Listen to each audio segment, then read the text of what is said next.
Hey allihopa! This is my birth story video for baby number 3, Myranda, as you saw in the title. And this is not the ideal way for me that I would like to film it, because the lighting is pretty bad and it's not the best angle ever.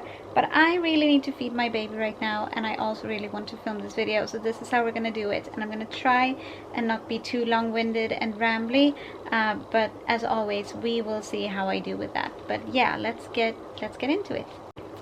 So, going into this labor, I was very unsure of myself, and specifically unsure of my ability to tell when it's real labor and when it's false labor, because a couple of weeks earlier I had actually gone to the hospital completely positive and sure that I was about to give birth, because it felt just like when I was in labor with my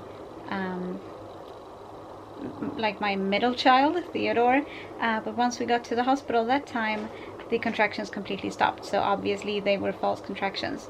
So on the 11th of July, when I started having contractions very far apart in like the midday or afternoon-ish, I had no idea if it was real or not, because yeah, like I said, it felt the same to me. So I kind of just noticed that they were there, but it was like once or twice an hour, so it was very, very far apart. And then I think just before dinner is when I started tracking them in my app to see how long they were and how far apart and everything. And they were still like not a lot of contractions each hour, but they were starting to hurt a bit more.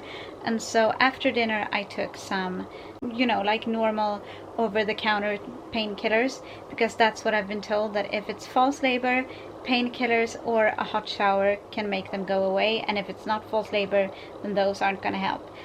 So I also took a hot shower after dinner, and the contractions didn't go away.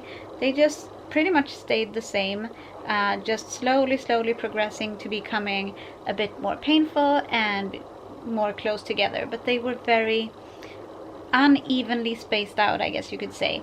There would be like 13 minutes between them, and then 5, and then 17, and then 7, and then 23. It was like very, very weird in that way. So I think I'm gonna consult my little notes that I got from the hospital. I think at, when was it? Was it at 9 in the evening? Yeah, around 9 in the evening, I did call the hospital just to let them know that I thought that I might be in labor, but I wasn't sure, and I kind of just wanted to consult them. And the midwife that I talked to on the phone, she said that that sounds like false labor, because typically false labor will be very unevenly spaced between the contractions, even though they can feel very real. So she said it's probably false labor again, but obviously to call back if things changed. So I tried to distract myself in the evening by watching Sherlock with Michael. So we had my laptop in bed and we were watching Sherlock. He eventually fell asleep and I kept watching. I know that for a while I sat on my yoga ball next to the bed watching Sherlock, just because I guess I wanted to try something different. And then after a while I think again I wanted to try something different, and I was starting to have more pain and more anxiety and stuff, so I took a hot bath.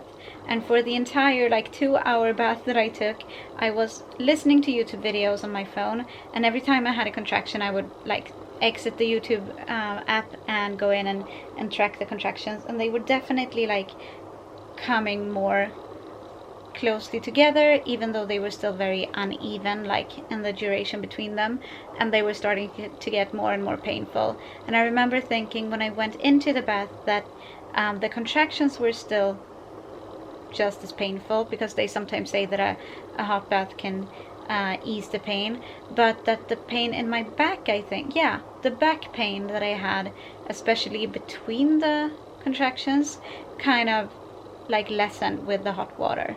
So that's kind of interesting, the like pain relief and how that works. So after about 2 hours I started to fall asleep in the bath, and that freaked me out. So I got out of the bath, because at this point I hadn't slept at all, obviously, because I was having contractions and I had just been having contractions all evening. And I think I got into the bath at like midnight and I was there for 2 hours. So I guess this was around 2 2:30-ish, I went back to bed, and I think the third contraction just suddenly, like the third contraction in bed, got real. Everything got very real, because up until this point I had focused on not clenching my jaw and not like having tension in my shoulders. That's what worked with my last labor, and so that's just what I focused on, to try and not like clench up in my entire body from the pain, you know. And I'm typically pretty quiet when I labor, so that's also what I had been doing, just trying to not get too tense and to breathe through every contraction. But like I said, the third or maybe fourth contraction since I got back to bed, I couldn't. I like clenched up, I started whining, I grabbed Michael's hand, I think, and so he woke up, and I told him, even if this is false labor, I need pain relief because I can't handle the pain anymore. And so at this point we called the hospital again, and the midwife that I talked to this time said again, she was like, well, this sounds like it's false labor because the labor or the contractions are so weirdly spaced and that they're not like even, and it's probably not like gonna happen just yet, but of course you can come in for a checkup if you want to. And I was like, yes, I do, because even if I wasn't in labor, I needed some kind of help because I was like in so much pain. So Michael called his parents and woke them up, and he went to get them, and I know they came back home, like he came back home with his parents at 3:45-ish, and I told him, I can't stay and like talk or be social or anything. We need to get into the car now because I'm in so much pain. So we got into the car and went to the hospital. We got there just after 4, and then when you get to the delivery ward, you kind of push this little doorbell, and a nurse comes to get you, and you explain why you're there, I guess. So she took my ID card and she told us to follow her through the corridors, and we got to this little like nurses and midwife station, I guess you could say, with lots of like people running around inside that room. So we had to stay just outside the room, but the door was open, and she went in with my ID card, and then I got a contraction when we were standing there just outside, and I like tried to breathe, and I held on to Michael's arm, and I guess one of the midwives saw me, and I could hear her saying, oh, I can take her. And then she came out to me and she said, I don't think we need an examination room. I think we can just go straight to like a delivery room, because I guess just seeing me have the contraction and with her experience made her feel like this probably is the real deal. So that kind of calmed me down for 2 reasons. One, because the fact that she thought that I was in labor made me sure, or made me more like sure that yeah, this is actually for real this time. And also because we have this issue in Stockholm, and I think other parts of Sweden as well right now, that there aren't really enough delivery rooms in the hospitals. So I don't want to say quite often, but it does happen every now and then that they're full, and that you get to the hospital, you're about to give birth, or like you're in labor, and you have to leave to go to another hospital because they just do not have any rooms for you to deliver in. So just the fact that she told me that we could go to a room calmed me down as well, because that's always a worry for me, that I'm not going to be able to give birth at that hospital, and that we're going to have to like get back into the car and go to another hospital. That would be awful, especially when you're in that much pain. Anyway, that's a different little tangent. So we went to the delivery room. I think it says that I was admitted at 4:10, and then she, I guess the midwife read my chart, because before, or like at the end-ish of pregnancy, you sit down and you kind of write your birth plan, I guess it's called, with your midwife who checks up on you throughout your pregnancy. And in my delivery plan, I had written down that I really wanted gas and air, I really wanted the epidural, and I really wanted a like pain relief. That is, I don't know what it's called in English, but it's 2 shots. They give you 2 shots down there, and it helps with the like actually pushing out part. It gives you pain relief for that part of delivery. And I got all 3 of these like pain relievers with my other labors, so that's kind of why I wanted to do it this time as well. So she gave me the gas and air pretty quickly, because she read that in my chart. And then she checked me a few minutes later and she was like, yeah, you're 9 to 10 centimeters dilated. And it says in my chart that I was 9 centimeters. So at that point I was like, well, I guess it's a good thing that I actually went to the hospital, that I went with my instinct, or like my low pain threshold, and actually went to the hospital even though the midwife on the phone thought that this wasn't the real deal. So that was interesting. The second thought that I had was, crap, I'm not gonna get the epidural, am I? And it took me a few minutes to kind of gather the courage to actually ask my midwife, does this mean that I'm not getting the epidural? And she was like, well, she didn't say no, but she explained to me that the epidural is for, like, that helps through the part of labor where you are dilating. And I was obviously like 1 centimeter from being fully dilated, so there really wasn't any point. It probably wouldn't even had time to kick in by the time I was fully dilated, because that's how they do epidurals here in Sweden. I've heard in like birth stories from other parts of the world, America I guess specifically, that the epidural actually numbs your entire like lower body, and that you might even not even feel your contractions and stuff. That's not how they do it here. The epidural hits the parts or the pain, I guess, that you have when you're dilating. Once it's time to push, you're on your own, kind of. So I completely understood what she was saying, but I was also starting to, like, my fear of giving birth and my anxiety was starting to gear up. So that's why the gas and air was so good, because that kind of makes me woozy and tired, and I not forget where I am, but I kind of like forget my fear and anxiety. So that was good. So yeah, I got through the entire dilation part of labor without the epidural, which I never thought that I would do. I had just assumed that it would be kind of like the other kids, where I got to the hospital around 4 or 5 centimeters dilated, and then I would get the epidural, and that would help me through the rest of like the dilation. Not this time around. I did it all on my own at home, which I'm very proud of in a way. I know some women do the entire thing without any pain relief, but I'm very proud of what I did, especially this time around. Anyway, what's next? I need to consult my papers. Oh yes, so I had the gas and air. I got that at 4:22, and then my chart doesn't really say, or it doesn't say anything until 5:55. So that's about an hour and a half, where nothing really happened, like medically. What I was doing was basically having contractions, and they were starting to come closer together, and they were starting to become even more painful.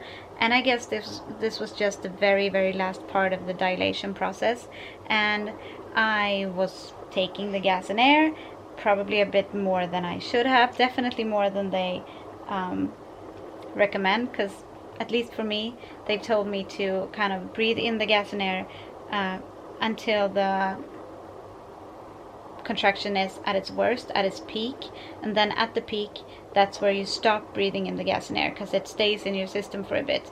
But I always like take the gas and air until the labor, or until the contraction is completely over, and then I'm all woozy and tired for a bit afterwards. But whatever, that's what I do, and that works for me. So I did that for about an hour and a half, and then what it says at 5:55 is that I switched midwives, and that's because my midwife that I started with, her other woman, because they typically have 2 at a time, she was about to push, so she had to go to her room. She just kind of said, oh, I have to run, she's gonna deliver now, and she ran out, and so another midwife came into my room, and that was at 5:55, and I was about ready to push. So she asked if I wanted that, like the shots for the pushing stage, and I said yes. So she gave me those, and that was at 6 sharp. in the morning, so on July 12th, and she gave me those shots, and then 2 minutes later I started pushing. Basically, I had the urge to push, and I told them I can't hold it back anymore, I need to push now. So 6:02 I started pushing, and on the like first few seconds of the first push, my waters broke, because they hadn't broken before and they hadn't done it for me either. But at this point, I guess, I mean, they just had to give. So the waters broke and I started pushing at 6:02. And I remember Michael really wanted to be helpful, I think, so he told the midwife that when I gave birth to my, like when I was in labor the last time, I really found it helpful to be holding a towel, and the midwife held the other end of the towel, and then when I needed to really push and, you know, find strength, we pulled on our ends of the towel. And so he said that, and the midwife, she was so funny. She was very like harsh and very like, this is what's gonna happen and this is what we're gonna do. And she was like, nope, we don't need that, because I think she saw that I was pushing well enough on my own.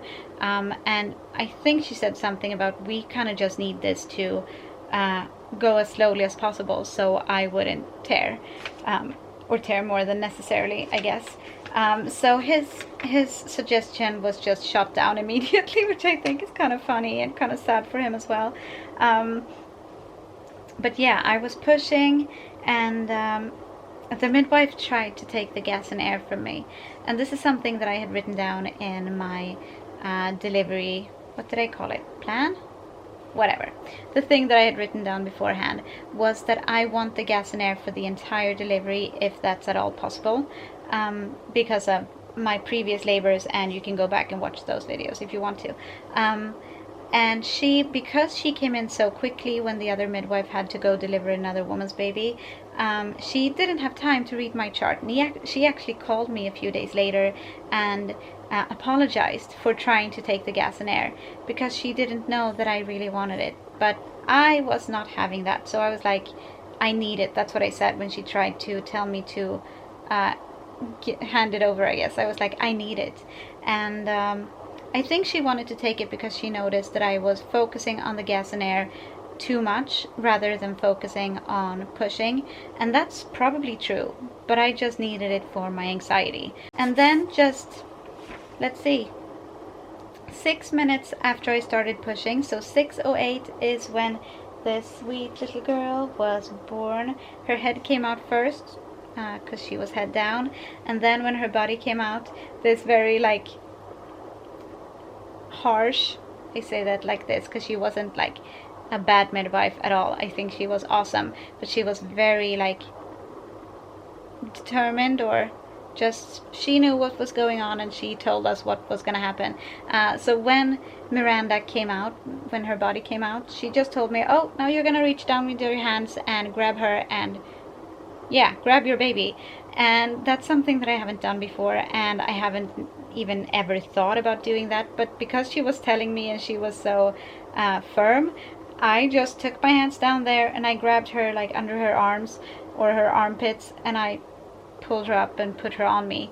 And that's such a like surreal and amazing experience. So if I ever have another baby, I am gonna request that I can do that again, because that was very, very cool.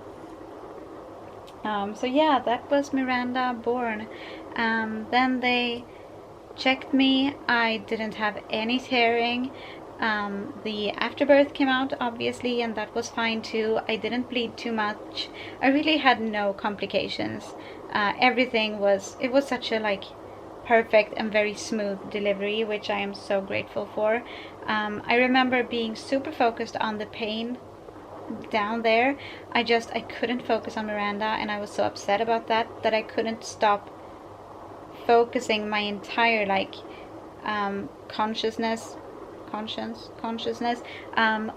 the pain that I was having down there, because that's not what I wanted to be focused on, but I couldn't help it. So they gave me some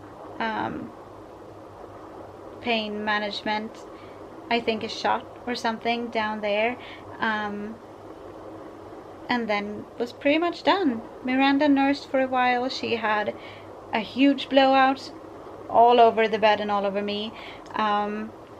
we had some sandwiches and some something to drink, and I had to pee because that's what you have to do before you can leave the delivery room. You have to pee, and so I did that, and then we went to, you know, where you go to stay after you give birth.